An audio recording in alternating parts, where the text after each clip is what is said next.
Bonjour et merci d'être venu participer à ce débat sur le partage de la valeur ajoutée, la part des salaires et des profits dans la valeur ajoutée des entreprises. C'est un débat qui secoue la France, mais aussi à l'échelle mondiale, qui est récurrent depuis trentaine d'années maintenant, autour de l'idée en particulier que cette part des salaires dans la valeur ajoutée a beaucoup baissé dans tous les pays développés. Alors, quand on y regarde de plus près, c'est souvent plus compliqué, donc on va essayer justement d'y voir clair. Et peut-être que dans un deuxième temps, au-delà du diagnostic, on pourra aussi se poser la question de savoir comment stabiliser, enfin quel est le bon partage, comment stabiliser ce partage, comment il doit être déterminé dans les entreprises. Donc, trois intervenants pour présenter le sujet. Donc, c'est Gilles Berset, donc, qui est adjoint au directeur général des études et des relations internationales à la Banque de France et professeur associé à l'Université d'Aix-Marseille, qui va ouvrir le bal. Il travaille sur ces questions depuis de très longues années déjà. Il préside aussi alors un conseil dont j'ignore le nom précis, mais le conseil qui s'occupe de donner un avis au gouvernement sur l'évolution du SMIC chaque année. Je lui laisse la parole et je présenterai les autres intervenants à chaque fois. Merci Guillaume. Bonjour à tous. Ce que je vais présenter, c'est principalement issu d'un travail qui vient d'être publié, un travail fait avec Lorraine Kull de l'INSEE et Thomas Philippon de l'Université de New York. Et dans ce travail, ce que l'on montre, c'est qu'effectivement, le diagnostic est complexe et que si on essaye de l'affiner de façon raisonnable, eh bien, on aboutit au diagnostic qu'il n'y a pas de généralité. La part du travail dans la valeur ajoutée augmente sur les dernières décennies dans certains pays, diminue dans d'autres, est stable dans les derniers, mais sans aucune généralité, en tout cas sans que majoritairement on observe bien une baisse. Donc, excusez-moi, les slides sont en anglais parce qu'ils sont issus des présentations que Thomas, Lorraine et moi faisons. Donc, il y a, pour l'instant, dans la littérature, aujourd'hui dans la littérature, en ce moment, il y a une espèce de dominance des analyses pour considérer qu'on observerait dans une majorité de pays développés une baisse de la labor share, une baisse de la part du travail dans la valeur ajoutée. Et beaucoup d'explications sont apportées dans cette littérature à cette possible baisse de la part du travail dans la valeur ajoutée. Il y a d'abord des explications technologiques, je donne que quelques-unes de ces explications. Il y a d'abord des explications technologiques données, apportées par certains auteurs comme Karabarbouni, Sissi et Neyman, qui sont très célèbres pour cette analyse et qui nous disent que ça serait lié au fait que le prix de l'investissement baisse et que dans le cas d'une élasticité de substitution négative entre capital et travail, cette baisse, effectivement observée entre le prix d'investissement... Juste expliquer brièvement ce que c'est qu'une élasticité. L'élasticité de substitution entre deux facteurs, c'est de combien se modifie le ratio de ces deux facteurs en volume quand leur prix relatif se modifie. Donc une élasticité de substitution de 1 entre le capital et le travail signifie que le ratio capital-travail augmente de 1% quand le coût du travail augmente de 1% par rapport au coût du capital.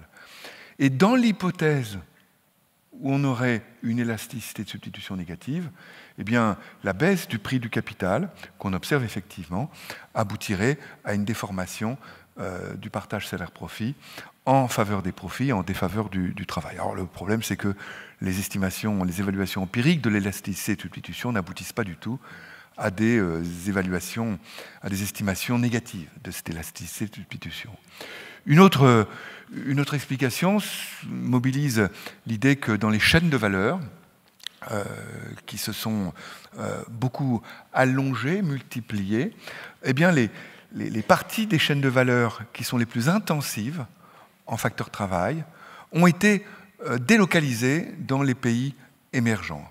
Et cette délocalisation dans les pays émergents, de la partie des chaînes de valeur qui est la plus intensive en travail, aboutirait statistiquement dans les pays développés à une baisse de la part du travail dans la valeur ajoutée. Donc vous voyez, au sein des entreprises, pas de changement, au sein de chaque entreprise, pas de changement, mais par contre, on aurait une délocalisation de partie de la production qui, par effet de structure, produirait ça. Une troisième explication, qui est parfois apportée par la littérature, c'est l'idée qu'il y a développement, l'émergence de grandes firmes superstars, on pense bien sûr aux GAFA, et que l'augmentation de la part dans la valeur ajoutée de ces firmes, dans lesquelles le profit est considérable, le partage de profit est très en faveur du capital, bien l'augmentation de la proportion de ces firmes dans l'activité productrice aboutirait mécaniquement, même si ailleurs ça ne change pas, à ce qu'en moyenne,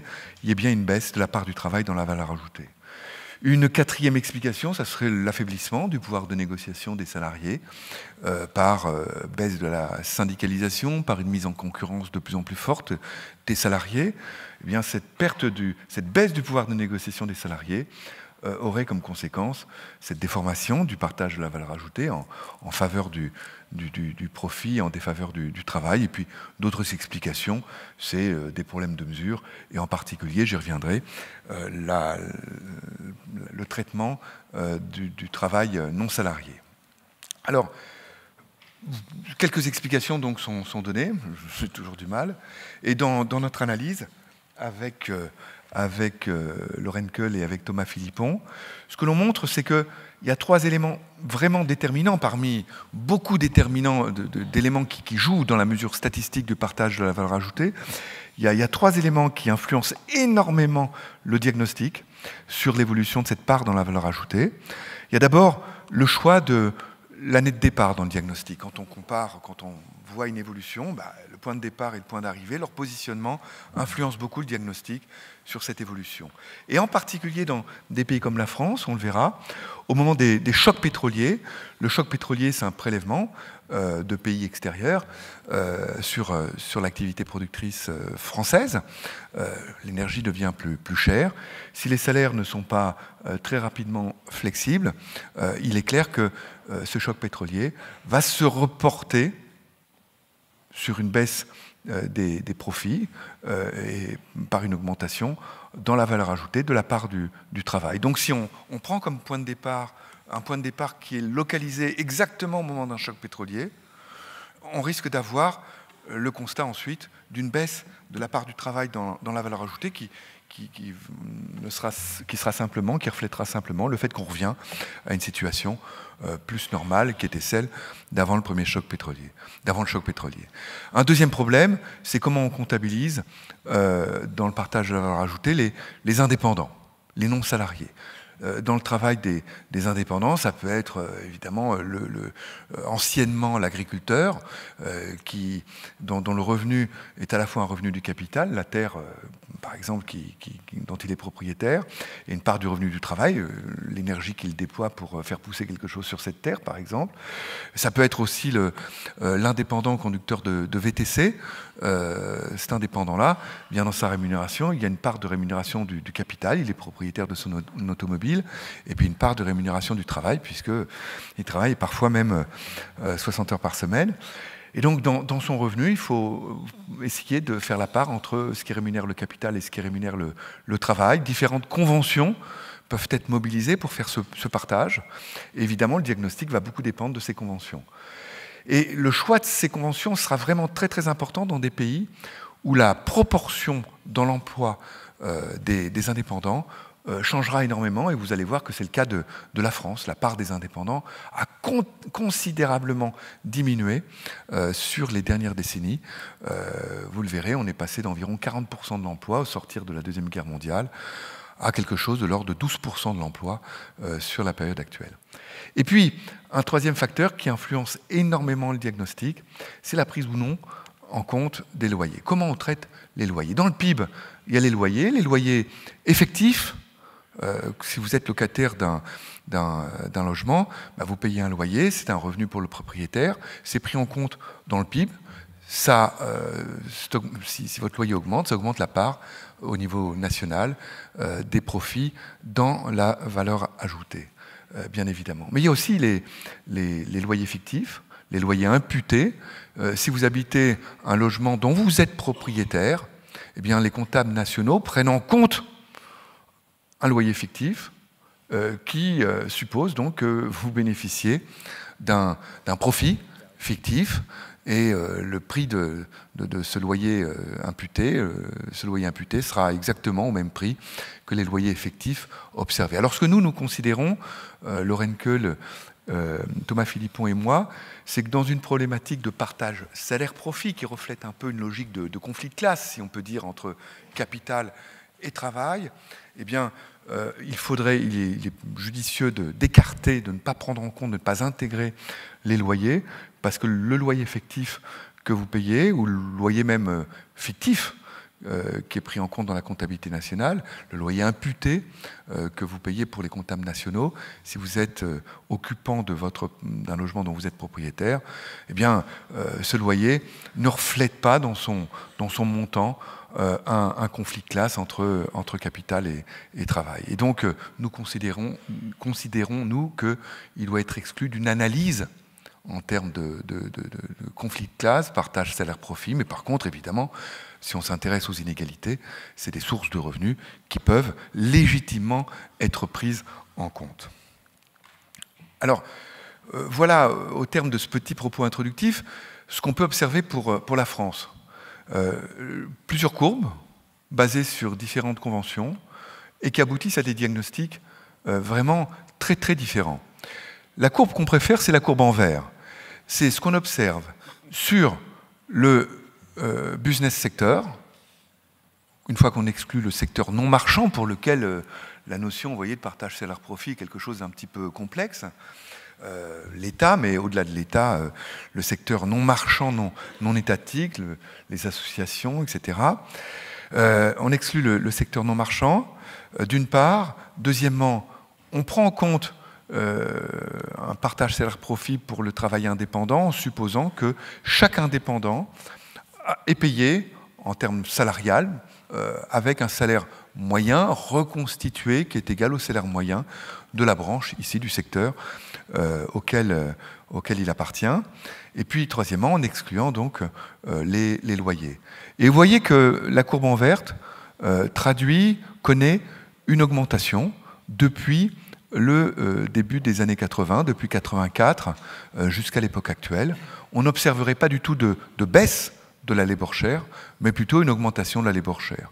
On a un diagnostic complètement comparable sur la courbe ici en jaune, qui correspond aux sociétés non financières dans lesquelles il n'y a pas dans la comptabilité nationale française d'indépendants. Et vous voyez qu'on observe quelque chose de complètement identique, plutôt une légère augmentation de la labor share. Donc on ne peut pas dire que depuis le début des années 80 en France, il y a une baisse de la labor share. Il y aurait même plutôt, selon nous, une augmentation de la labor share. Alors, vous voyez que le diagnostic est très fortement influencé, quand on compare la courbe en verte aux autres courbes, par la façon de traiter les indépendants. Dans la courbe en violette, si je ne me trompe pas, on n'a pas fait le partage pour les indépendants. On a considéré que la rémunération des indépendants, c'était complètement du profit. Eh bien, vous voyez que l'orientation de cette courbe, surtout en début de période où la part des indépendants a beaucoup baissé dans l'emploi total, eh bien, l'orientation de cette courbe est très très différente de celle de la courbe en vert.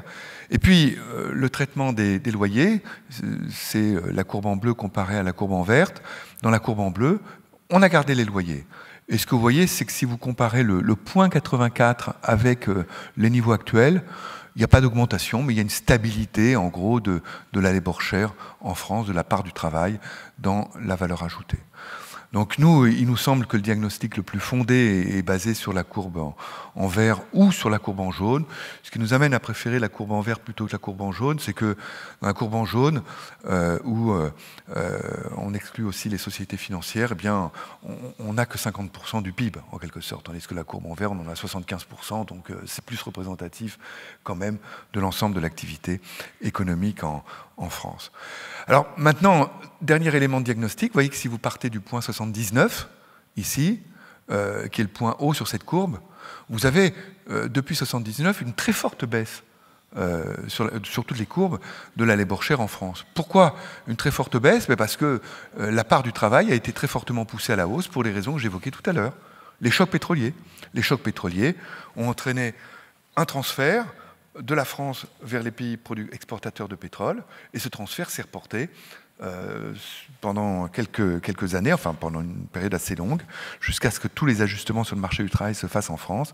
Ça s'est reporté sur les profits, et donc ça fait baisser la part des profits, ça fait augmenter ici la part des salaires. Donc il ne faut pas commencer, évidemment, amorcer le diagnostic sur des années aussi atypiques qui sont celles des chocs pétroliers.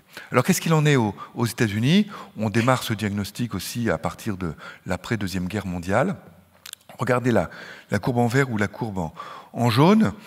Élément de diagnostic assez fondamental. On observe une quasi-stabilité de la labour share jusqu'au début des années 2000. Jusqu'au début des années 2000. Et par contre, à partir de 2000, une très forte baisse de la labour share sur la première décennie de ce siècle, et puis ensuite une quasi-stabilité. Pour faire simple, voilà les éléments de diagnostic. Alors pourquoi cette forte baisse au début des années 2000 aux États-Unis? Eh bien, Thomas Philippon a sorti un ouvrage très récemment qui explique très bien cela. Beaucoup de régulations anticompétitives ont été augmentées aux États-Unis, des protections pour les entreprises, des barrières à l'entrée, et donc la concurrence a été atténuée. Et cette atténuation de la concurrence aux États-Unis a permis aux entreprises d'augmenter, d'être moins aiguillonnées dans la formation de leurs prix par la concurrence et d'augmenter la part de leurs profits dans la valeur ajoutée. Vous ne voyez pas de choc lié au choc pétrolier aux États-Unis dans les années 70. Pourquoi? Eh bien parce qu'à cette époque, les États-Unis étaient le premier producteur au monde de pétrole, tout simplement. Et le fait qu'ils soient les premiers producteurs au monde de pétrole fait que le choc pétrolier s'est traduit par un transfert non pas des États-Unis vers des pays autres producteurs de pétrole, mais des secteurs consommateurs de pétrole vers les secteurs producteurs de pétrole. Donc quand on regarde les choses de façon plus en détail, aux États-Unis, on observe bien cette bosse comme en France, mais néanmoins c'est intra-États-Unis. Et puis enfin, vous voyez une plus faible correction, un plus faible impact des corrections de la non-salarisation, et puis un plus faible impact des corrections des loyers. Pourquoi? Eh bien parce que, je veux dire, la proportion de non-salariés aux États-Unis était déjà très basse au début de cette période-là, et donc l'effet de cette correction est beaucoup plus faible. Pareil, les niveaux des loyers dans l'ensemble de la valeur ajoutée étaient déjà beaucoup plus forts aux États-Unis, et donc l'ampleur de cette correction est beaucoup plus faible. C'est ce que vous voyez dans cette courbe ici. Vous voyez qu'en France, au sortir de la Deuxième Guerre mondiale, 40% de non-salariés. Aux États-Unis, on était à 17%. Et donc, les baisses qu'on a observées ensuite ont été beaucoup plus faibles aux États-Unis qu'en France. Et donc, la correction que j'évoquais tout à l'heure est beaucoup plus faible aux États-Unis qu'en France. Et pour la part des loyers, je ne sais pas pourquoi ça a sauté comme ça, voilà. Vous voyez que la part des loyers dans la valeur ajoutée aux États-Unis est à peu près identique sur l'époque actuelle, mais qu'elle part d'un point beaucoup plus haut en début de période aux États-Unis qu'en France. Ce qui explique que la correction est beaucoup moins forte aux États-Unis qu'en France. Alors, juste un petit mot, c'est mon dernier slide sur la zone euro. La courbe en vert, c'est le même concept que la courbe en vert précédente, donc c'est le secteur marchand, le business sector, sans les loyers. Et vous voyez que le point actuel auquel on arrive est à peu près comparable à celui qu'on observe en début de période, avec des évolutions quand même assez violentes sur l'ensemble de cette période. Alors, je ne représente pas ces faits dans le papier dont je vous ai parlé, avec Philippon et Lorraine Kuhl. Je ne représente pas les différents pays, mais on voit que le traitement des loyers change complètement dans certains pays, l'orientation de la labour share. Par exemple, en Espagne, si on ne corrige pas des loyers, on voit une très forte baisse de la part des salaires dans la valeur ajoutée. Quand on corrige les loyers, comme je le propose ici, on constate au contraire une orientation très très marquée à la hausse. C'est le pays dans lequel la correction est la plus forte. En Allemagne, l'analyse sur longue période est un peu rendue compliquée par le choc de la réunification et les ajustements post-réunification dans ce pays. Mais en gros, sur longue période, on observerait notre diagnostic avec cet élément de fragilité que je viens d'indiquer.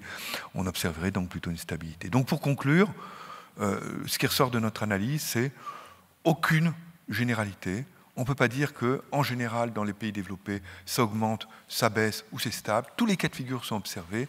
Et dans notre pays, la France, sur les 3 dernières décennies, et même depuis le milieu des années 80, on observe plutôt une orientation à la hausse de la part des salaires dans la valeur ajoutée. Bien, merci. Donc un discours général qui est orienté sur l'idée que la baisse des salaires dans la valeur ajoutée serait générale partout. Des explications diverses qui sont données à ce phénomène.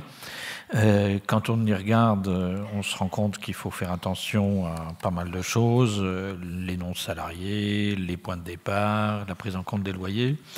Une fois qu'on fait tout ça, on se rend compte qu'aux États-Unis, il y a bien une baisse de cette part des salaires dans la valeur ajoutée, mais que c'est nettement moins le cas en France, au contraire, ainsi que dans la zone euro, en tout cas après la crise de la zone euro, enfin la crise financière de 2008 et la crise de la zone euro qui a suivi. Sophie Piton, donc vous êtes française, mais vous travaillez à la Banque d'Angleterre et vous avez fait, je crois, le même genre d'analyse, mais peut-être avec certaines différences malgré tout sur le diagnostic. Oui, merci. Merci, bonjour à tous. Donc, effectivement, je vais avoir un constat qui est un peu partagé avec celui de Gilbert Sett. Je vais vous montrer que, effectivement, le partage entre salaire et profit est une question capitale. Voilà. Donc, comprendre quelle est la répartition de la richesse d'une nation entre travail et capital est une question, en fait, historiquement, qui intéresse tous les économistes, et qui est d'ailleurs, David Ricardo disait, est la question principale d'économie, de politique économique à laquelle on s'intéresse. Mais ces dernières années, il y a un regain d'intérêt pour cette question de comment se partage la richesse entre le travailleur et capitaliste. Ce regain d'intérêt vient de l'observation, du constat, comme a déjà expliqué Gilbert, d'une baisse mondiale de la part du travail dans l'ensemble des pays du monde, donc que ce soit à la fois les pays avancés et les pays en développement, comme la Chine, depuis le début des années 80. Et ce constat a été fait par 2 chercheurs américains qui sont devenus assez célèbres grâce à leur article. Depuis ce constat, qu'ils ont fait en 2014, le FMI a consacré un chapitre entier de son rapport annuel en 2017 pour chercher à comprendre d'où provient cette baisse de la part du travail. Et l'OCDE relie ces évolutions à l'augmentation des inégalités, telle qu'a été documentée par Thomas Piketty notamment. La sphère publique, quant à elle, s'inquiète beaucoup de la juste répartition des richesses, et le rapport publié par Oxfam en 2018, qui donc dénonçait des profits sans partage des entreprises du CAC 40, a fait aussi beaucoup de bruit en France notamment sur le fait d'une déformation au moins de la richesse des entreprises du CAC 40 en défaveur du travail et donc en faveur des actionnaires. Donc là, il parlait beaucoup de distribution des dividendes et des rachats d'actions. Ces inquiétudes s'inscrivent aussi dans un ensemble de transformations du travail. Donc je crois qu'il y a eu des sessions d'ailleurs sur l'effet du numérique sur la transformation du travail, et donc les peurs à la fois liées aux délocalisations, aux nouvelles formes de travail. Donc la question de est-ce que ces nouvelles formes de travail, donc par exemple l'ubérisation, amènent à plus de précarité pour les travailleurs. Dans quel lien, d'ailleurs, il y a eu des sessions très intéressantes sur le lien que cela a avec la montée des populismes, sur le sentiment d'insécurité des travailleurs et donc la précarité, et aussi ce que certains appellent le robocalypse, donc la peur du remplacement du travail humain par des robots, et donc le fait qu'on évolue vers une société sans travail. Donc toutes ces inquiétudes en fait, sont moteurs pour expliquer un peu ce regain d'intérêt autour de la part du travail dans la richesse d'une nation.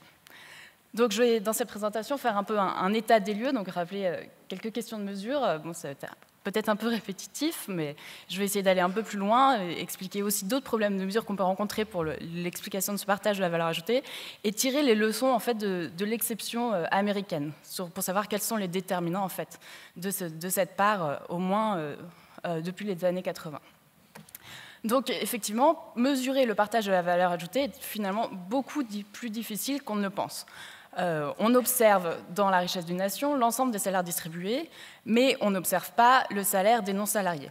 Il est très difficile, parmi le revenu des non-salariés, de distinguer ce qui revient de la rémunération de leur travail de ce qui pourrait provenir d'une sorte de profit associé à leur activité. Donc Gilbert en a déjà parlé. La deuxième question est comment interpréter la part croissante des loyers et du secteur immobilier dans la richesse des nations. Il y a effectivement, surtout en Europe, une part croissante depuis les années 80 de l'immobilier dans le PIB, donc dans la richesse, et cela va mécaniquement, vu que tous ces loyers sont considérés comme des profits, cela va faire mécaniquement baisser la part des revenus du travail. Et comment interpréter cela? Est-ce que c'est finalement lié aux inégalités? Donc je pense qu'Alter Eco vient de publier un numéro sur le logement est certainement lié aux inégalités, mais ça ne renseigne pas du tout sur comment, au sein des entreprises, le partage se fait entre salaire et actionnariat, salaire et profit. C'est une question qui est un peu indépendante. Donc en général, les analyses se restreignent souvent au secteur des entreprises, aux sociétés, pour s'intéresser à comment, à l'intérieur des sociétés, se partage la richesse entre travailleurs et capitalistes. Un autre problème dont on fait face, et dont je pense que Gilbert n'a pas beaucoup parlé, c'est comment en fait comparer les sociétés entre pays. En fait, chaque pays a une définition différente des sociétés et ça va affecter énormément finalement la comparaison de la part du travail entre pays.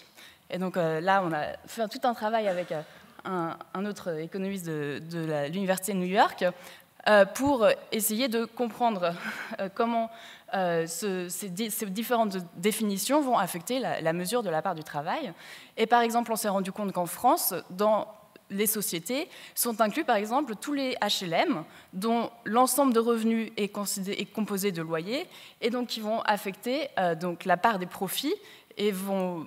Est-ce que ça nous renseigne, donc, le revenu de ces HLM, sur comment sont partagées la part la richesse des sociétés entre travail et capital? C'est la même question que celle de l'immobilier. Et donc, on cherche à donc, exclure ces HLM, par exemple, du secteur des sociétés. Au Royaume-Uni, par exemple, l'ensemble des consultants dans la finance sont considérés comme des sociétés également, mais l'ensemble de leurs revenus est considéré comme des dividendes. Mais est-ce que ces consultants, une part de leurs revenus au moins, ne serait pas aussi une rémunération du travail? Donc il faut faire attention à tous ces ensembles de questions de mesure, en fait, savoir à quel objet on s'intéresse vraiment concernant la part du travail, qui peuvent énormément affecter non seulement les résultats sur le long terme, mais également les comparaisons internationales. Et donc à ces questions qui sont donc le traitement des non-salariés, le traitement de l'immobilier, les différentes définitions des sociétés, s'ajoutent également d'autres questions qui peuvent également se poser en fonction de la question que l'on pose. Par exemple, il y a beaucoup d'études récemment sur le fait que les entreprises utilisent de plus en plus de capital immatériel, donc par exemple des logiciels, de la recherche et de développement pour développer de nouveaux logiciels. Quand on pense au GAFA, c'est un élément extrêmement important pour ces entreprises. Et ce capital tend à se déprécier beaucoup plus rapidement que les formes traditionnelles de capital, comme les structures, les équipements. Et du coup, est-ce que finalement la part croissante du capital pour ces entreprises ne reflète pas qu'il faut qu'elles remplacent plus souvent ce capital qui est déprécié? Et il y a des papiers aux États-Unis qui montrent que finalement, si on a une part de la valeur ajoutée donc, qui corrige pour cette dépréciation, donc une part nette, on appelle ça, et non pas une part brute, cette part est finalement relativement stable depuis les années 50. Une autre question encore, qui est d'ailleurs une question qui se pose beaucoup par un économiste français aux États-Unis, qui est Gabriel Zucman, qui est l'optimisation fiscale des entreprises, qui va affecter aussi la manière dont les entreprises localisent leurs profits et dont ces profits sont reportés dans la comptabilité nationale et dans la richesse des nations. Et donc, la part croissante de l'optimisation fiscale, de l'évasion fiscale, va faire qu'on manque de plus en plus de mesures de profit, et finalement, ça pourrait avoir un effet inverse. On pourrait peut-être sous-estimer la part des profits, et donc surestimer la part du travail dans la richesse.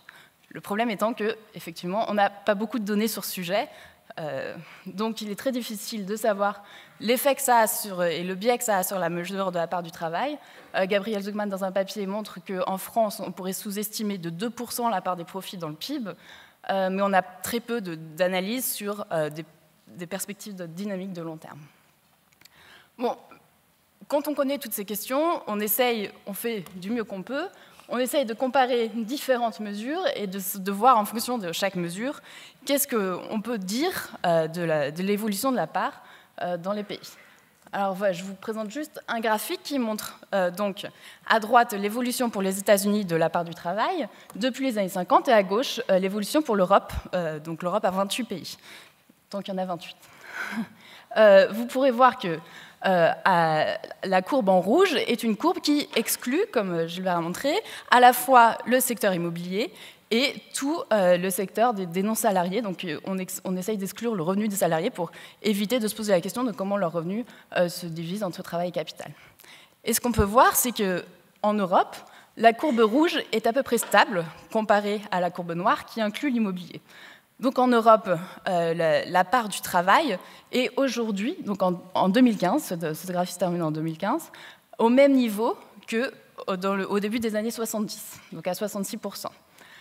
Et la baisse que l'on peut voir pour l'ensemble de l'économie, donc la courbe noire, s'explique principalement, finalement, par la part croissante des revenus immobiliers. Aux États-Unis, en revanche, le constat est assez confirmé, quelle que soit la mesure que l'on prend. Finalement, on a une baisse de la part du travail, et ce, surtout depuis le début des années 2000. Donc là, on peut voir que la part du travail a baissé de 67% à 60% entre 1970 et 2015. Et donc, que retenir de l'expérience américaine? Donc, le caractère exceptionnel de la baisse aux États-Unis jette le doute sur des explications qui vont chercher à expliquer une baisse commune à tous les pays. Donc une baisse de la part pour les sociétés, donc en excluant l'immobilier, qui pourrait être commune à tous les pays. Donc notamment, elle jette le doute sur des explications qui lient la baisse de la part du travail au progrès technologique, au remplacement des humains par du capital, par des robots. Et elle jette également le doute sur le rôle de la mondialisation, de la financiarisation, ou encore des délocalisations sur la baisse du partage de la valeur ajoutée. Ou si elle jette le doute dessus, en moins, elle suggère qu'en Europe, il y a des effets qui compensent ces évolutions de long terme que l'on n'observe pas, ou moins, aux États-Unis.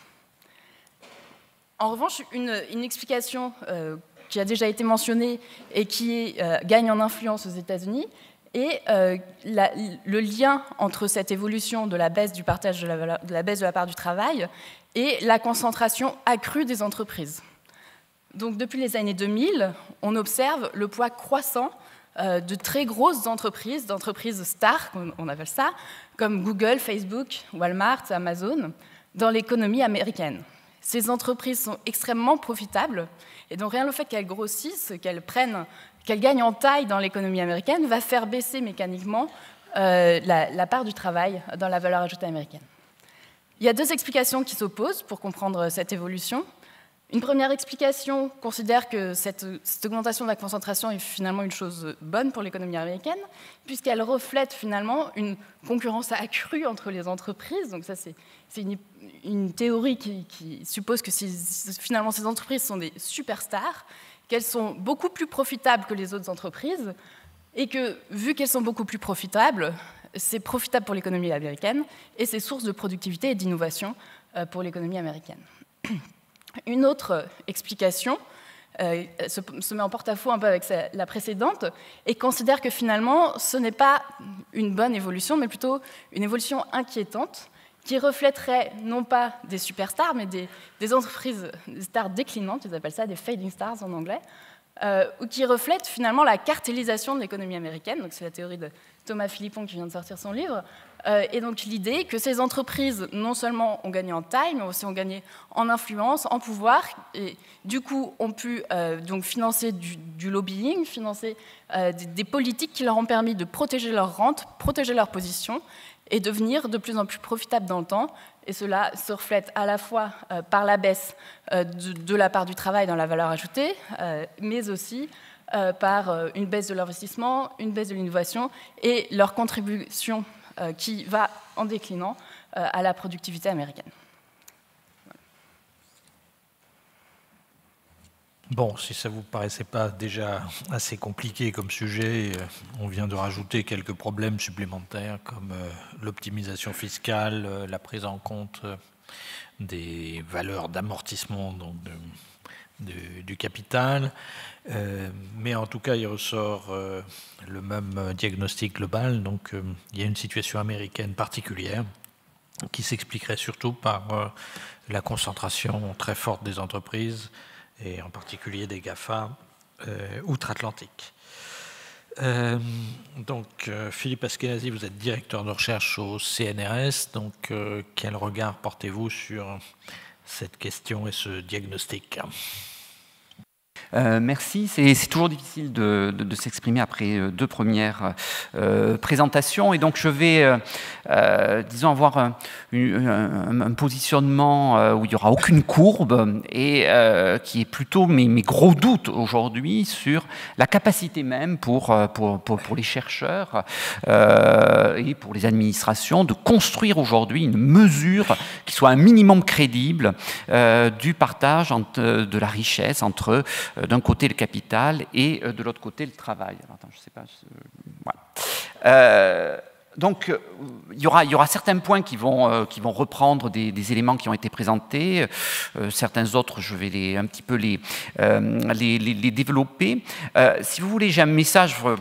Donc on l'a vu, il y a aujourd'hui tout un débat qui réapparaît parce que aux États-Unis, on a vu cette baisse. On n'aurait pas vu de baisse aux États-Unis, personne ne s'y serait intéressé. En gros, ça aurait été un sujet qui était à la mode en France dans les années 1990. Par exemple, le deuxième rapport du Conseil d'analyse économique, c'était sur le partage de la valeur ajoutée. Et après, on a un petit peu oublié cela. Et ça revient par un effet américain. Et on obtient quelque chose aujourd'hui qui se sort de diagnostic. Il y aurait les États-Unis d'un côté, l'Europe de l'autre, le Japon, on ne sait pas très bien. Bon. Alors, ça a relancé les recherches, on l'a vu sur les questions de mesure et avec toutes les difficultés que l'on a, et vous allez voir, je vous ai rajouté une couche sur la difficulté de mesure et des recherches sur les déterminants. Alors, j'ai un positionnement pour cette... oui, voilà, je vais aller trop vite.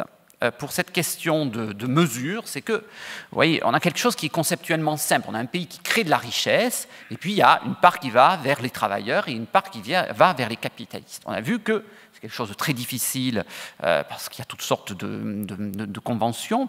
Et je crois qu'on est aujourd'hui, pour des raisons à la fois théoriques, pratico-pratiques, comme l'accès aux comptes des entreprises, incapable de mesurer proprement la part qui revient au travail, la part qui revient au capital, notamment pour un pays comme la France. Et donc, tant qu'on n'y arrive pas, d'une certaine manière, j'aurais tendance à dire, utilisons les mesures les plus brutes, les plus simples, comme celles que produit l'OCDE. Donc, vous voyez, ce n'est pas dire qu'il ne faut pas travailler plus sur cette question-là, mais qu'on est très loin d'avoir abouti à quelque chose qui, je pense, est satisfaisant. Alors, je vais vous expliquer ça par des effets de frontières floues. Alors, on en a déjà parlé, notamment dans le cas des non-salariés, des travailleurs indépendants. Qu'est-ce qui serait une part de leur travail dans leur revenu, qu'est-ce qui est la part du travail, qu'est-ce qui est la part du capital. Je rajouterai deux éléments supplémentaires. Premièrement, ce n'est pas tant le nombre d'indépendants qui, dans les dernières années, s'est modifié à travers les pays de l'OCDE que la nature de ces indépendants. Pour simplifier, vous prenez un pays comme la France, on a l'artisan classique qui a été remplacé par l'auto-entrepreneur. Et ce n'est pas du tout la même donne lorsqu'on essaye de réfléchir à un partage capital-travail ou si on veut lui imputer une forme de salaire fictif à l'auto-entrepreneur. Donc si on fait une correction toute bête en disant ben voilà, l'artisan, on va lui donner un artisan indépendant le salaire fictif d'un salarié artisan plombier, eh bien on va introduire des biais énormes tout simplement parce que des artisans indépendants qualifiés ont été remplacés par des auto-entrepreneurs qui ont fait des revenus nettement plus bas. Le second point, c'est que même dans les sociétés, donc les sociétés, on a déjà parlé de ces questions de statut juridique, il y a des dirigeants, des aidants familiaux, etc. Et il faut en tenir compte. Donc on ne peut pas considérer qu'ils qui ne sont pas rémunérés pour le travail qu'ils effectuent.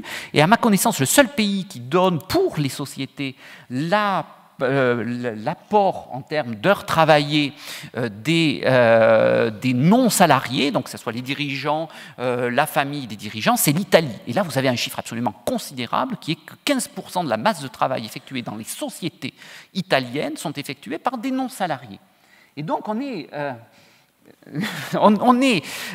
selon les pays, obligé de toute manière de tenir compte des non-salariés, mais c'est quelque chose d'extrêmement difficile. On a une tendance de le faire de manière macroéconomique, alors que je crois qu'il faudrait aller microéconomiquement, c'est-à-dire faire un portrait total, précis de ce que sont aujourd'hui le monde des non-salariés pour chacun des pays, et un peu rétrospectivement, et de réfléchir chaque fois, et même en ayant des enquêtes, en demandant, mais qu'est-ce que c'est pour vous, votre part de votre capital, la part du travail, dans ce que vous effectuez comme type d'activité. Alors le second point, vous voyez, il y a une grande mode qui est de dire, voilà, on va avoir, c'est les deux premières présentations, on dit on va pousser, on va sortir les activités immobilières dans le cas européen et dans le cas américain, et hop, vous voyez, par miracle, on ne va pas avoir le même diagnostic. Alors, je crois que c'est une erreur, personnellement, et je vais vous donner un certain nombre d'arguments. Alors déjà, il y a deux types d'activités immobilières. Il y a le logement, on a beaucoup parlé du logement, mais il se trouve que dans beaucoup de comptes nationaux, tout ça est mélangé avec les activités immobilières en toute généralité.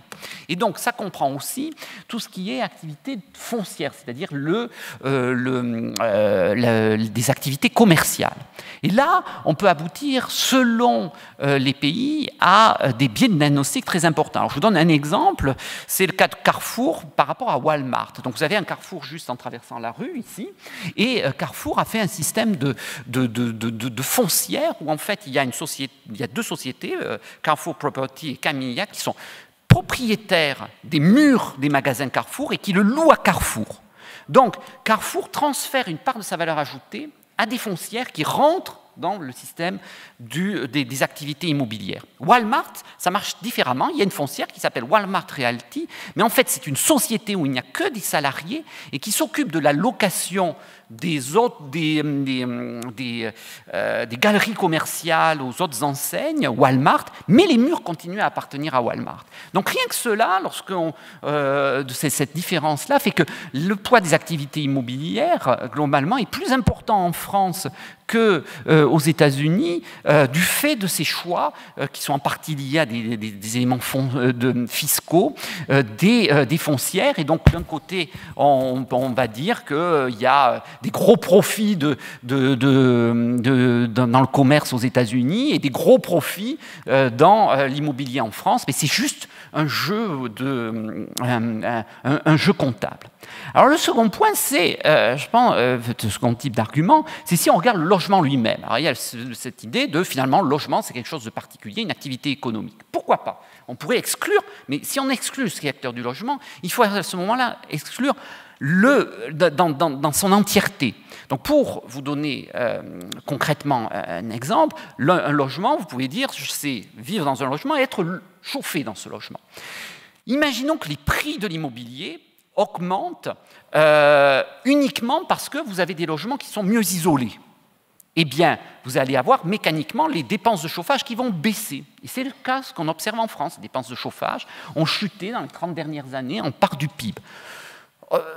Pour être encore plus clair, voyez, vous-même, vous louez, vous avez deux appartements que vous pouvez louer. L'un est une passoire thermique, L'autre est parfaitement isolé. Ben, qu'est-ce que vous allez faire?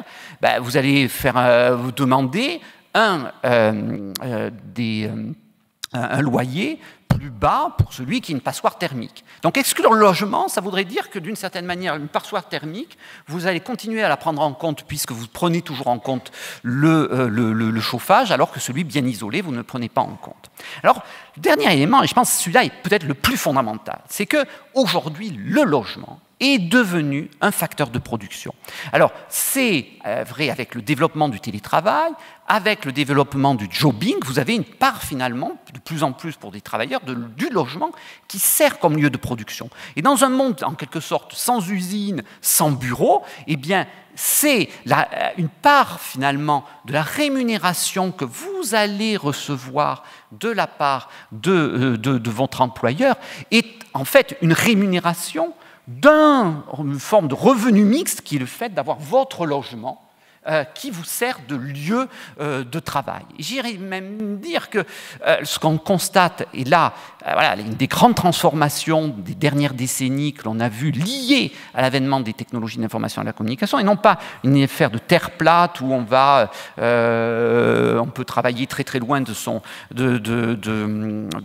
lieux d'agglomération économique, mais au contraire, une très forte agglomération des activités. Et c'est intéressant de voir, hein, voilà, prenons le parcours qu'aurait voulu faire Laurent Wauquiez, c'est-à-dire partir du Puy pour aller à Lyon et puis pour monter à Paris, président de la République. Eh bien, il aurait, voilà, donc un salarié avec exactement les mêmes caractéristiques pour le même job ou autre, eh bien, il gagne 10% de plus lorsqu'il se promène à Lyon et 10% de plus lorsqu'il va aller à Paris. Mais pourquoi les entreprises payent pour cela? Elles payent plus cher ces salariés parce que ces salariés sur ces zones-là sont plus productifs et parce qu'il faut acheter le capital logement que ces salariés sont obligés eux-mêmes de payer.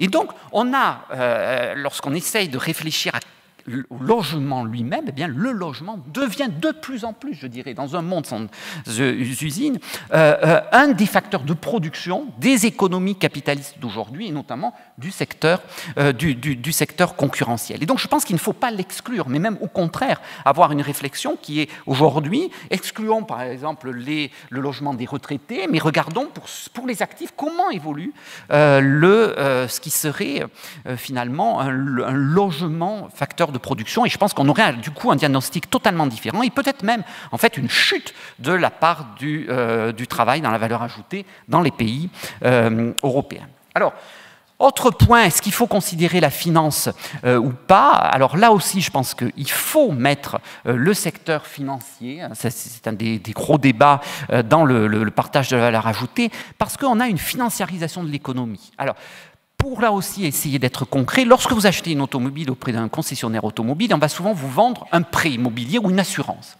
Il se trouve qu'aujourd'hui, ces heures de travail qu'effectue le concessionnaire automobile sont uniquement facturées dans le segment du commerce automobile. Alors qu'en fait, c'est un travail pour la finance. Donc si vous sortez la finance, vous êtes en train de finalement passer à côté du fait que une grande part des salaires, enfin une part des salaires qui sont versés dans le secteur du commerce sont en fait des salaires de la finance. Donc il faut rajouter la finance, et là on tombe sur des problèmes assez classiques, qui est que pour la finance, la valeur ajoutée n'est pas nécessairement la richesse pour une banque. Un banquier, vous lui demandez qu'est-ce que c'est que pour lui la richesse qu'il va produire, il ne va pas dire la valeur ajoutée, il va dire le produit net bancaire, c'est-à-dire il va tenir compte des plus-values, notamment des actions. Vous voyez, si vous aviez purement une banque casino qui fait de l'investissement, eh bien, elle va payer des salaires,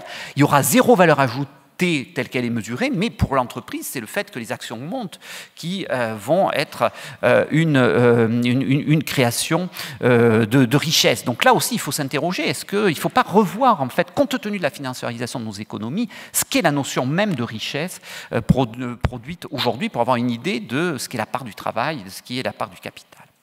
Alors, on en a déjà touché mot avec ma collègue sur la question de l'optimisation fiscale. Je crois que c'est un point qui est très très important dans le cas européen et peut-être bien plus encore que dans le cas américain. Parce que les Américains ont en eux-mêmes, dans leurs États, des paradis fiscaux.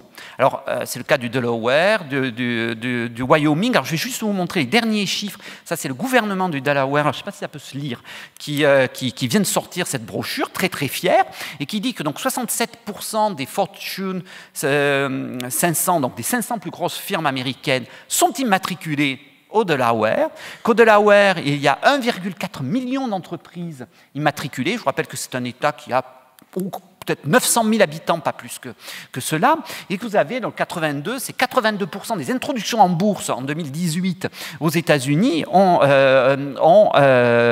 été des introductions d'entreprises immatriculées au Delaware. Donc, là, son propre paradis fiscal, ce que nous n'avons pas, par exemple, en France, et je rejoins tout à fait ce qui peuvent être les estimations de Zuckman, c'est qu'à peu près peut-être 2% du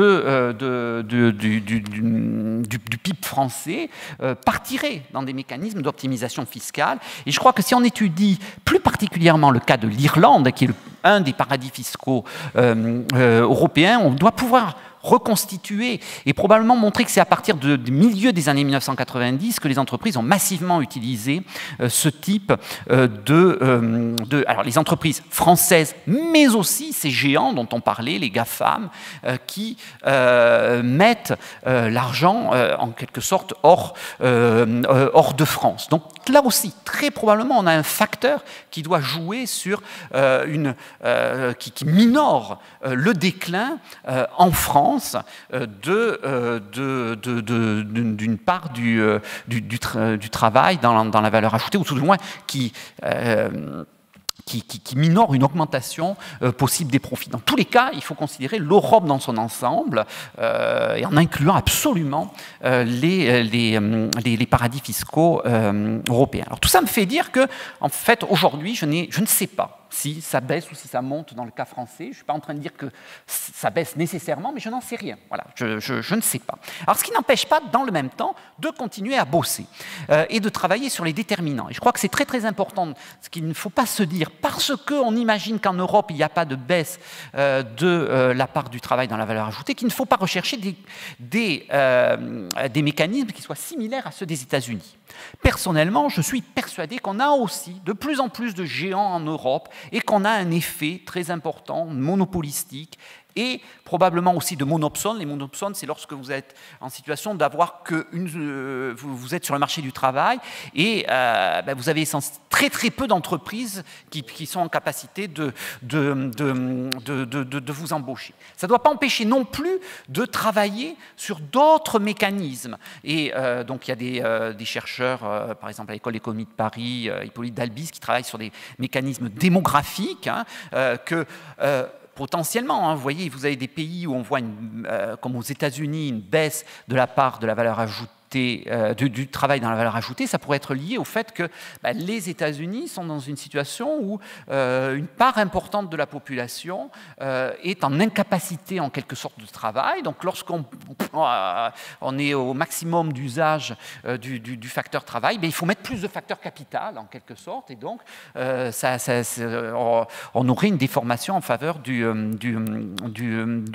capital. Donc voilà. C'est pour cela que je crois que mon temps est en quelque sorte terminé, que je conclus sur un fait qu'aujourd'hui, il y a un énorme travail à faire, et que cet énorme travail à faire, il doit devoir s'appuyer sur de plus en plus de transparence. Il faudrait avoir une transparence des comptes des entreprises. C'est très important, c'est absolument essentiel pour nous, et c'est essentiel pour les chercheurs, et ensuite pour avoir un débat public qui soit un débat public le plus serein possible, le plus solide possible, débat public, et ensuite éventuellement éléments de décision politique, que ce soit sur des questions de renforcer ou non la concurrence, sur des questions de pouvoir rééquilibrer potentiellement le pouvoir de négociation des salariés. Voilà, merci. Merci. Donc, c'est bien compliqué cette affaire.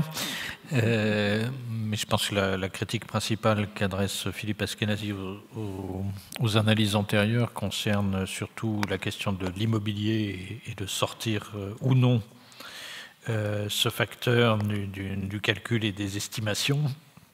Mais nos collègues y reviendront. Mais avant, je voudrais commencer à prendre quelques questions parce que le temps va être court. Peut-être d'abord des questions d'explication. Donc quelqu'un demandait qu'est-ce que vous appeliez secteur non marchand. Je crois que Gilbert l'avait expliqué, mais apparemment l'explication n'est pas forcément arrivée chez tout le monde. Oui. Vas-y. On pourrait tous répondre à cette question. Le secteur non marchand, c'est essentiellement, mais pas uniquement, le secteur public.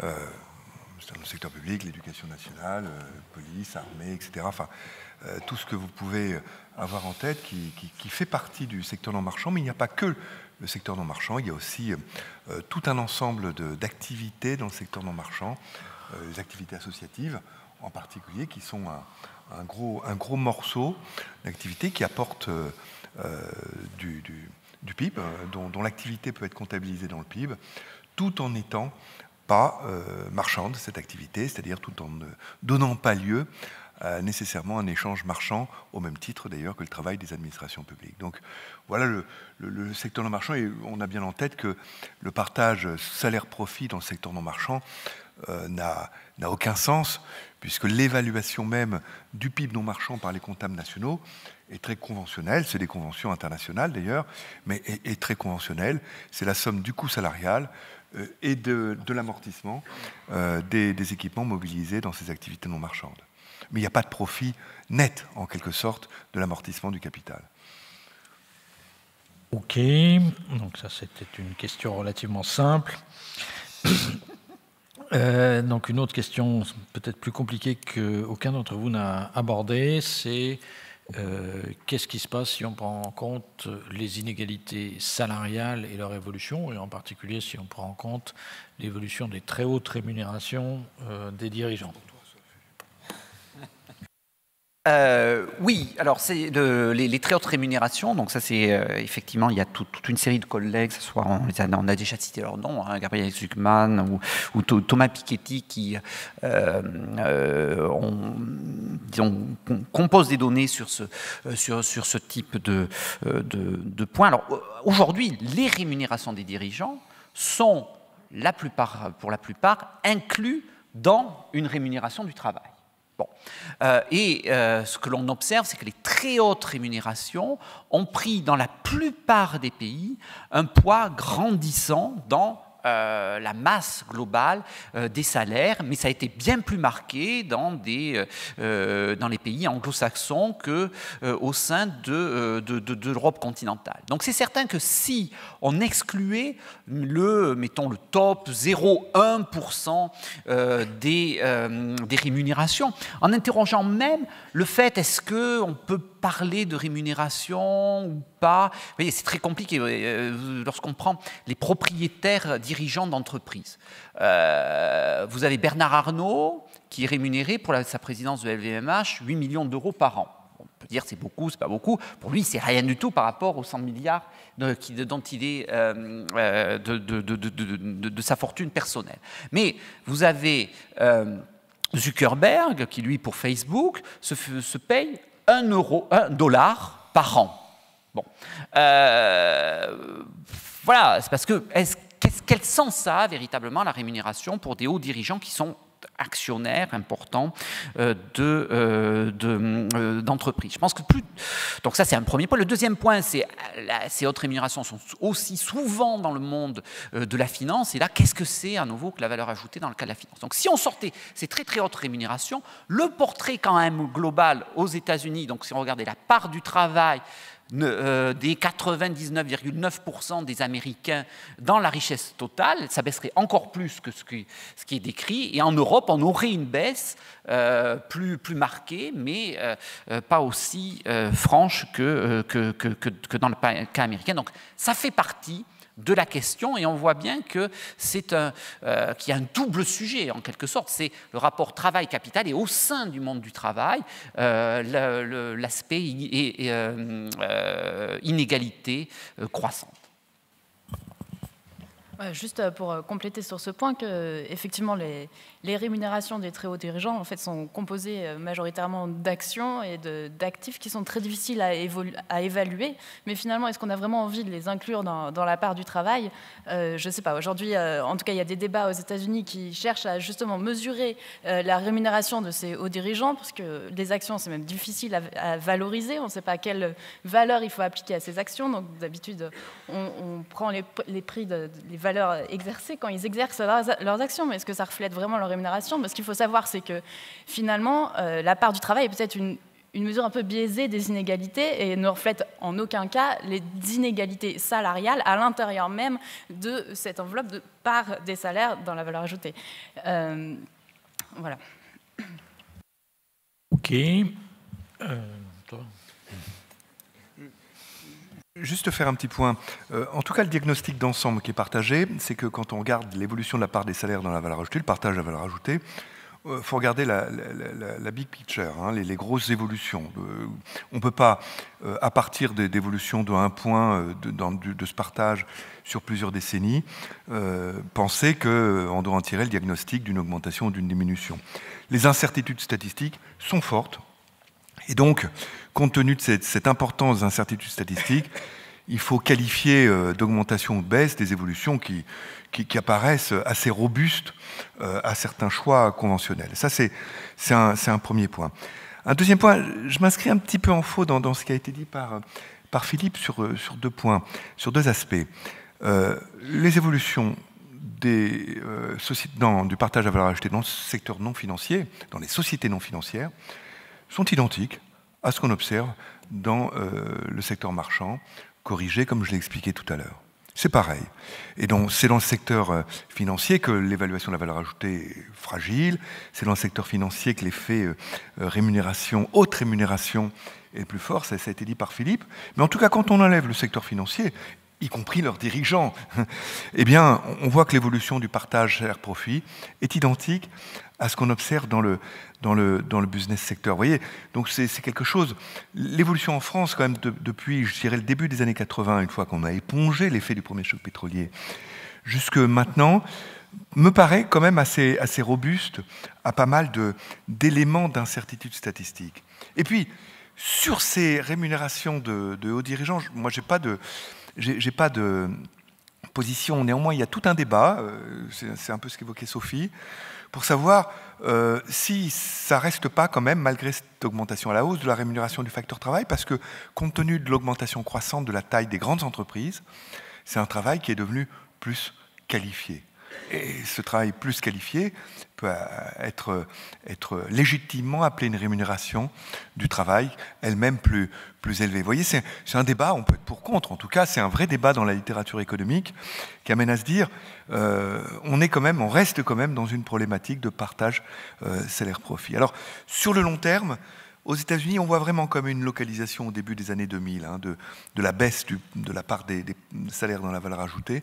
À un moment, et ça c'est tout le travail de Thomas Philippon, à un moment où les dérégulations, en tout cas les protections anti-concurrence, ont été fortement augmentées dans certaines activités économiques. Pour vous donner un seul exemple, on a vu en France, avec l'apparition du 4e opérateur téléphonique, une baisse de 20% des prix des communications téléphoniques par plus de concurrence. Aux États-Unis, les communications téléphoniques sont beaucoup plus chères qu'elles le sont en France. Pourquoi ? Bien parce qu'on a des régulations protectrices beaucoup plus présentes qui aboutissent à une part des profits plus élevée. Et puis, sur l'optimisation fiscale, je dirais l'optimisation fiscale, ça joue fortement. Ce qui compte ici pour l'évolution, c'est est-ce que c'est plus fort maintenant que ça ne l'était dans le passé.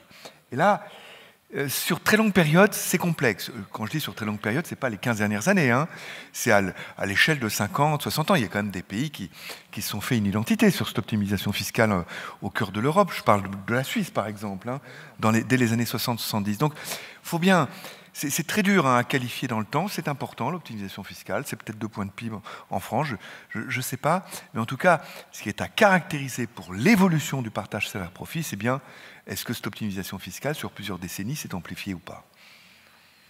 Ok, donc une des questions qui est posée, c'est gentil votre truc, là vous dites ça bouge pas, mais la hausse des dividendes, c'est du pipeau alors, ou c'est quelque chose qu'on n'observe pas?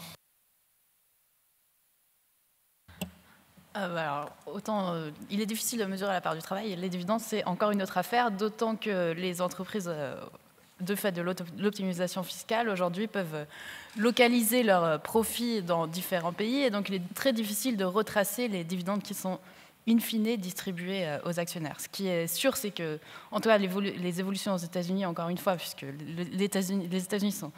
les chercheurs se concentrent essentiellement sur les États-Unis, et donc va falloir développer plus la recherche en Europe pour comprendre ce qui se passe en Europe.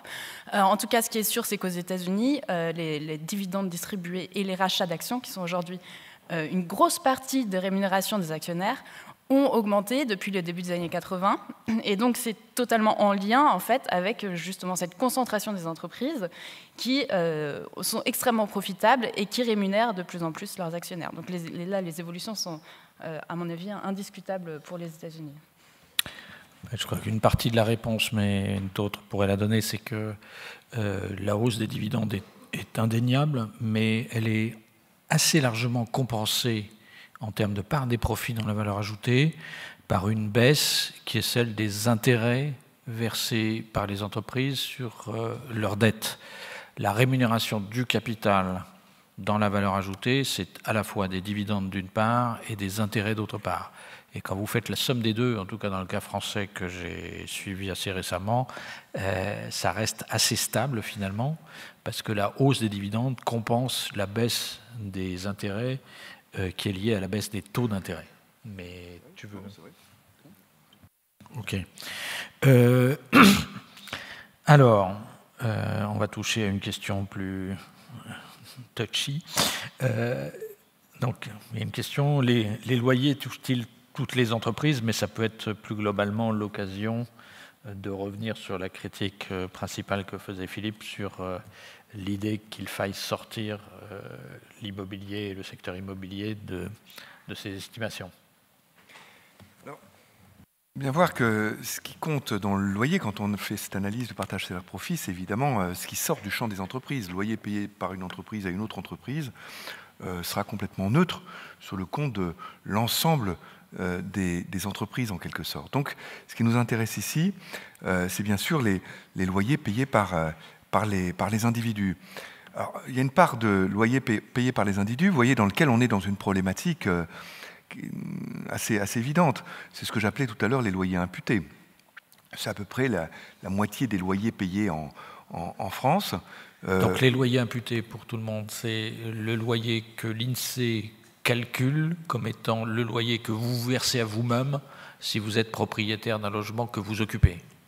Voilà, et c'est une convention internationale pour évaluer le produit intérieur brut, mais on voit que prendre en compte ces loyers imputés dans des problématiques de partage salaire-profit, avec en sous-jacente cette problématique d'analyse partage salaire-profit, une problématique de conflit de classe, qu'elles sont dans le conflit de classe entre capital et travail, ce qui revient en capital, ce qui revient en travail, vous voyez, c'est quelque chose d'un petit peu complexe, ce qui nous amène, nous, à considérer qu'il faut complètement exclure ces loyers-là.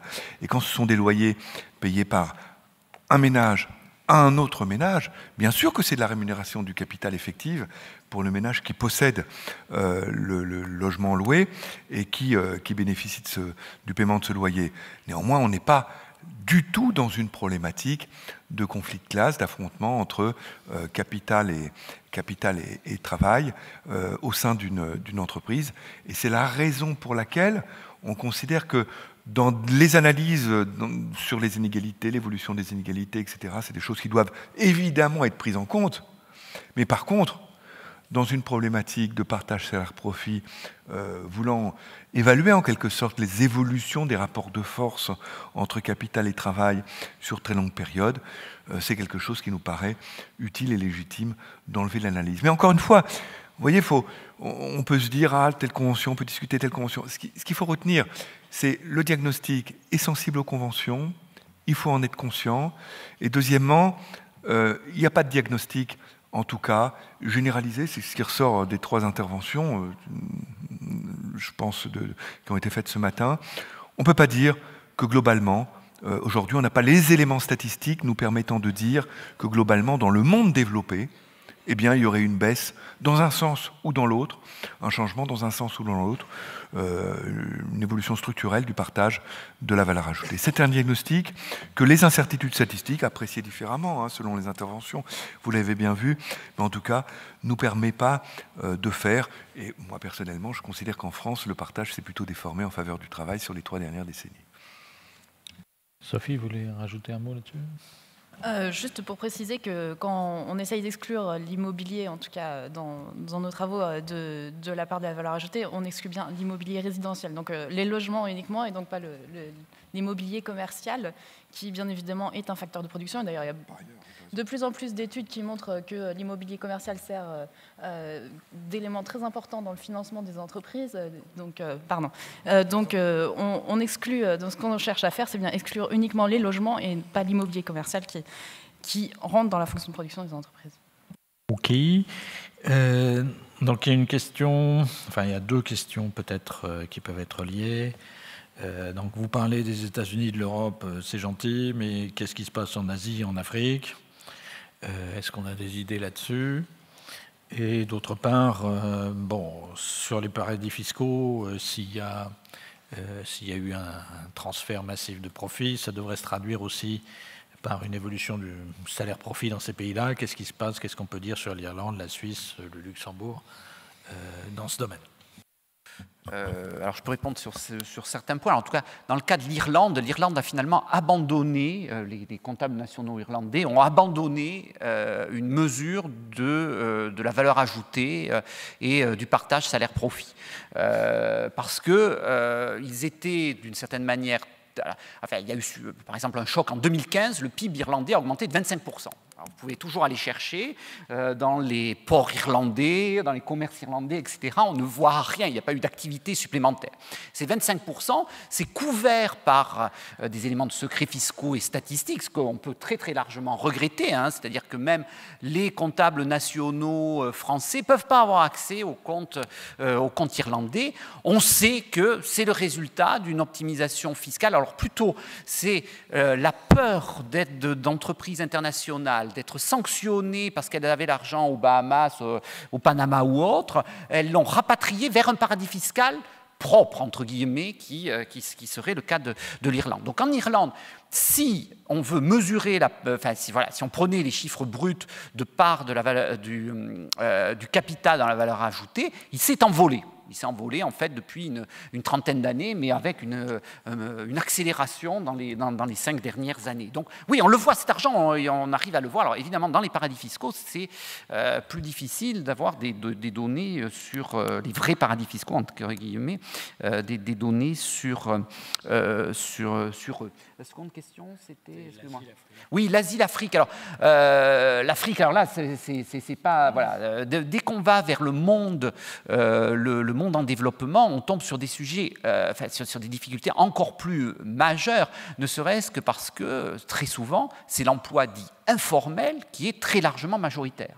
Et donc là, vous voyez, on a déjà des difficultés avec les travailleurs indépendants dans nos pays. Alors dans les pays, dans ces pays en développement, c'est quelque chose d'extrêmement difficile à mesurer. Mais ceux qui s'y essayent tendrait à présenter une situation où il y aurait une déformation en faveur du capital, lié en particulier au poids des multinationales, etc. Alors dans le cas du Japon, on voit aussi une baisse de la part du travail dans la valeur ajoutée. Bon, là, dans le cas japonais est quand même assez particulier. C'est un pays qui est en déclin démographique depuis de nombreuses années. Je vous ai déjà parlé du facteur démographique. On est dans une économie qui est de plus en plus intensive en capital. Donc là, on a une forme d'explication en quelque sorte naturelle et qui d'ailleurs ne fait que partiellement débat dans le cas, japonais d'une déformation. Et c'est quelque chose qui pèse, le cas pour le Japon étant une grosse économie, ça pèse dans un constat global pour les pays de l'OCDE de baisse. Voilà, peut-être... Juste, moi qui ai regardé un peu les données pour la Chine, effectivement, si on ne corrige ou pas des non-salariés, on a des évolutions complètement opposées, ce qui vont d'une très forte hausse à une très forte baisse, d'autant que récemment, il y a des analyses qui ont été faites sur la pertinence des données chinoises, puisque les localités sont incitées à surestimer leur richesse locale au gouvernement central. Donc, c'est extrêmement difficile d'avoir des mesures. Déjà que énormément de questions de mesures se posent pour la France, alors que vous avez un co-auteur qui est à l'Institut national des statistiques. Alors pour la Chine et pour les autres pays en développement, c'est encore une question encore plus difficile. Je tiens juste à préciser aussi que je crois que Thomas Piketty vient de sortir des données d'inégalité sur l'Afrique, donc peut-être qu'il est possible de regarder quelques évolutions à partir de ces chiffres. Ajouter encore dans tout ce qui a été dit, rajouter un élément de dimension d'incertitude, c'est évidemment la fiscalité. Dans la part des profits dans la valeur ajoutée, qu'est-ce qu'il y a exactement? Il y a d'une part, évidemment, la rémunération du capital, dividende, entre autres, et rémunération du capital au sens le plus traditionnel du terme.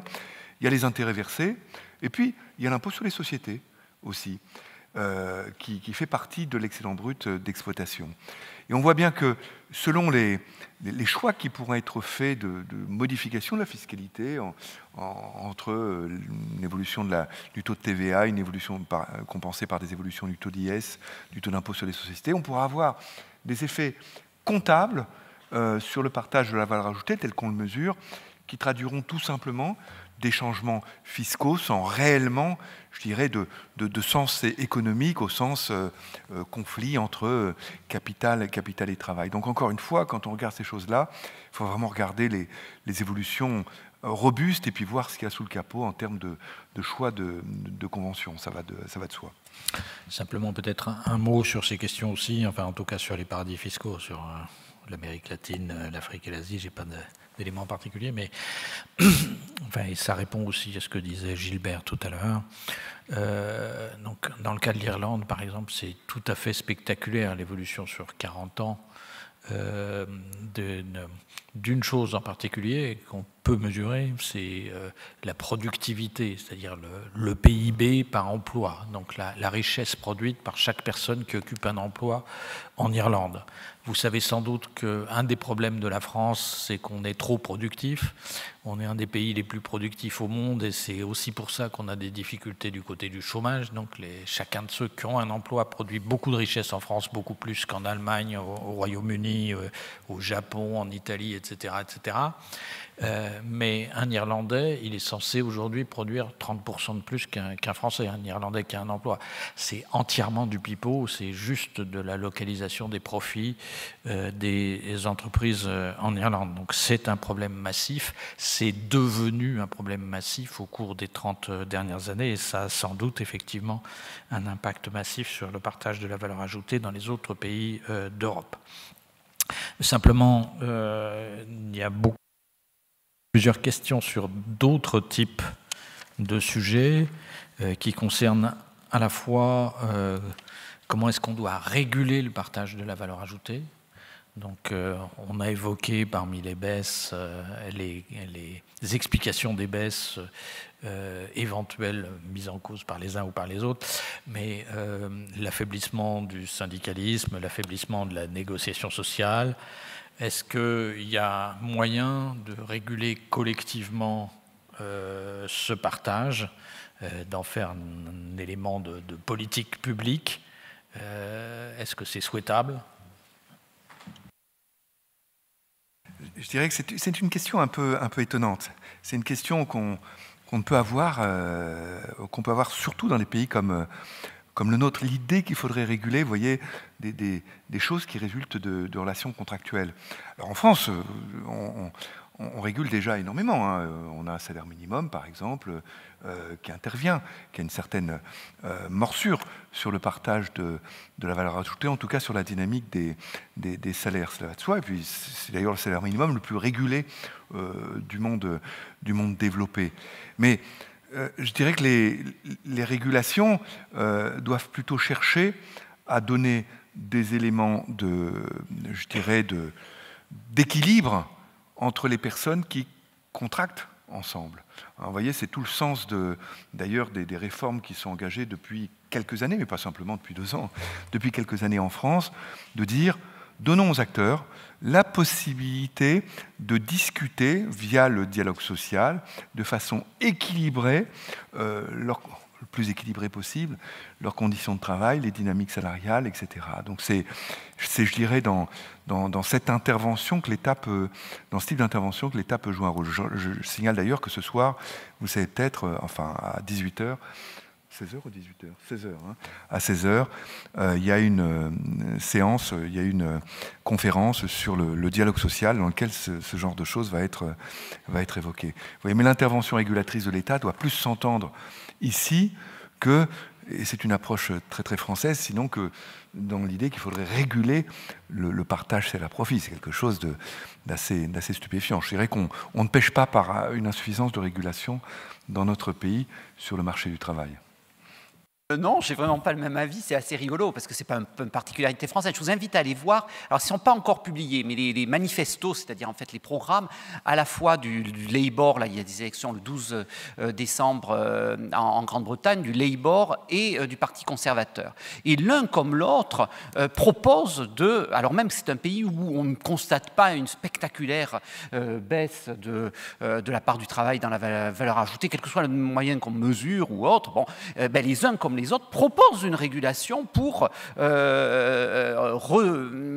s'attaquer. Alors, ils parlent plutôt d'inégalité que de questions de partage. Donc, du côté du Labour, c'est de très fortement renforcer le pouvoir de négociation des salariés, enfin, via les syndicats. Donc, il y a tout un programme syndical.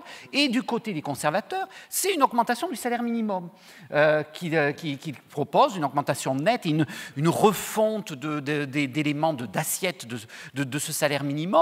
Donc, justement, c'est ces questions de qu'est-ce qui revient au travail. Alors, ce n'est pas posé nécessairement partage, salaire, profit. Vous voyez, même dans les débats français, ce n'est pas nécessairement ce qu'on trouve. Mais qu'est-ce que doit être la juste rémunération? Comment on doit rémunérer le travail? Eh bien, c'est au cœur des débats à travers les pays avancés et aussi les pays en développement. Donc, ce n'est pas un sujet franco-français. Alors, peut-être en France, on le pose à travers la question du partage salaire-profit, mais c'est quand même aujourd'hui une question qui est une question globale. Et c'est pour ça que c'est important d'utiliser le prétexte d'étudier le partage salaire-profit pour essayer de comprendre les mécanismes qui sont aujourd'hui à l'œuvre.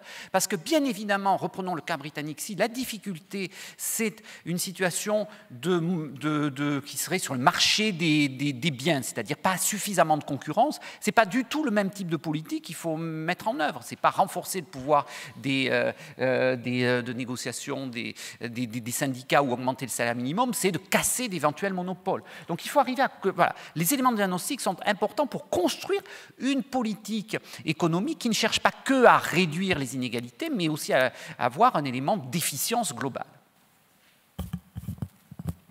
Voilà, et le seul point sur lequel je souhaiterais compléter, c'est que la mesure, le partage de la valeur ajoutée est une mesure, la part du travail est une mesure tellement imparfaite que finalement, effectivement, les négociations, notamment au Royaume-Uni, on ne voit pas de baisse de la part du travail dans la valeur ajoutée. Donc peut-être que le débat ne devrait pas se centrer sur ces mesures, mais plutôt sur les inégalités, que ce soit les inégalités de salaire, puisque de toute manière, aux États-Unis, il y a aussi d'autres études qui montrent que même si on va chercher à réglementer les rémunérations salariales pour avoir un partage plutôt stable, il peut y avoir des sortes d'ajustements fiscaux où certaines personnes vont se rémunérer plus par du capital que par du travail pour justement éviter ce genre de politique de réglementation. Donc peut-être que la mesure de la part du travail est tellement imparfaite que c'est plutôt sur les inégalités de salaire qu'il faut se concentrer dans les négociations salariales. Oui, donc l'évolution des salaires qui permet une stabilité du partage de la valeur ajoutée, c'est de dire que les rémunérations chaque année doivent augmenter au niveau des gains de productivité réalisés dans l'économie. Donc ce n'est pas l'inflation, c'est en général un peu plus, c'est les gains de productivité. Dernière question, et ce sera l'occasion pour vous aussi de donner un mot de conclusion plus général. Une question qui est posée concernant ce que font les entreprises de leurs profits. Est-ce qu'on peut dire des choses là-dessus? Est-ce que tout ce qu'on peut entendre dans le débat public sur le thème ça sert surtout à enrichir les riches et leur consommation de luxe plutôt qu'à investir, etc., a une justification? Juste justement sur je vais encore parler de l'évidence américaine, mais vraiment il y a vraiment trop de recherches sur le cas américain et trop peu en Europe. Mais aux États-Unis, on montre bien que effectivement tout l'ensemble des profits de ces plus grosses entreprises ne sert pas à de l'investissement, mais sert vraiment à la distribution des dividendes et des rachats d'actions. Et aujourd'hui, il faut savoir que les inégalités américaines sont essentiellement tirées par le capital et que 0,1% des plus riches aux États-Unis détiennent 80% de leur portefeuille qui est du capital. Donc la rémunération par le capital, donc par les dividendes notamment, ou par la rémunération des différentes formes de détention du capital, sont le principal moteur des inégalités aux États-Unis. Donc effectivement, il y a de gros débats sur cette contradiction où la part des profits augmente aux États-Unis, mais en même temps, on est dans une croissance sans investissement, où la productivité stagne. Et donc, à quoi servent ces profits? Voilà. C'est une bonne question. Je m'inscrirai dans la suite de ce qu'a dit tout à l'heure Guillaume. Pour la stabilité du partage salaire-profit, il faut concevoir que les salaires devraient progresser au rythme des gains de productivité. Les gains de productivité, aujourd'hui, dans les pays développés, en France comme ailleurs, sont les plus bas qu'on ait observés sur les 150 dernières années, en dehors, bien sûr, des périodes de guerre. Donc la stabilité du partage salaire-profit doit s'accompagner comptablement de gains de pouvoir d'achat salarial, on laisse tomber les problèmes de termes de l'échange pour simplifier à l'extrême, doivent s'accompagner de gains de pouvoir d'achat salarial très très modérés dans les pays développés, comme un pays comme la France. Donc vous voyez, on est dans une situation où les contraintes sont fortes. Alors, si on s'intéresse maintenant plus profondément à la situation financière des entreprises, et en particulier des entreprises françaises, il y a des singularités par rapport au reste du monde développé. Et ces singularités par rapport au reste du monde développé, c'est une augmentation considérable de l'endettement des entreprises françaises. Évidemment, cette évolution considérable de l'endettement, pour l'instant, bénéficie de situations des taux d'intérêt vraiment très très bas, et donc ça ne coûte pas cher en quelque sorte de s'endetter. Mais si jamais un jour les taux d'intérêt augmentaient, il y a un élément de fragilité très spécifique des entreprises françaises par rapport aux entreprises de la plupart des autres grands pays développés. Là, on touche à quelque chose, à un élément de fragilité pour le très long terme. Ce n'est pas demain qu'on envisage une augmentation forte des taux d'intérêt dans nos pays. Ça a été dit et redit par les banques centrales en particulier. Mais néanmoins, sur le long terme, tôt ou tard, ça reviendra.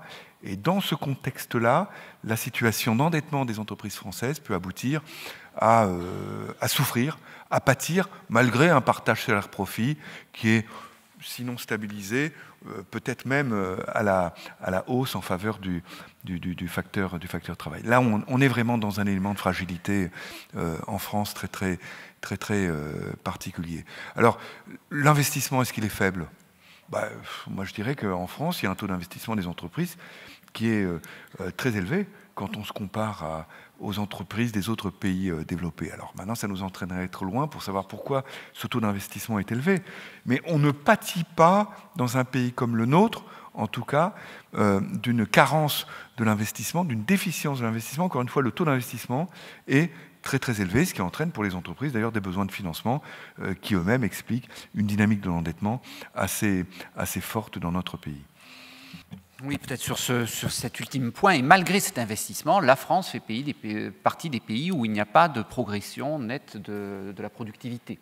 Et donc, se pose aussi à travers, voyez, si on essaye de voir les maux du capitalisme, il y a à la fois potentiellement un sous-investissement, hein, y compris un sous-investissement public. Hein, on parle de la sphère privée, mais les États, beaucoup d'États étant étranglés, il y a potentiellement un sous-investissement public, que ce soit sur des secteurs comme l'éducation ou bien sur les infrastructures. Et si on va du côté donc, des entreprises, une des explications potentielles, c'est qu'avec des taux d'intérêt qui sont nuls, avec des positions monopolistiques, eh bien, finalement, on fait de l'investissement, mais du mal investissement. C'est-à-dire qu'on jette un petit peu l'argent, on veut avoir sa licorne, donc on va investir sur sa licorne. Là, il y a l'histoire WeShare, vous pouvez regarder, c'est typiquement des milliards et des milliards de dollars qui sont mis sur rien, en fait, du vent. Donc, c'est potentiellement un des éléments encore plus inquiétants hein, qu'une déformation d'un partage ou autre, c'est qu'on serait dans un capitalisme qui investirait mal, mal pour lui et donc finalement mal pour nous. Bien, merci. Ce sera donc le mot de la fin de ce débat. Et les GECO continuent, ici notamment sur des sujets assez connexes, sur la fiscalité derrière.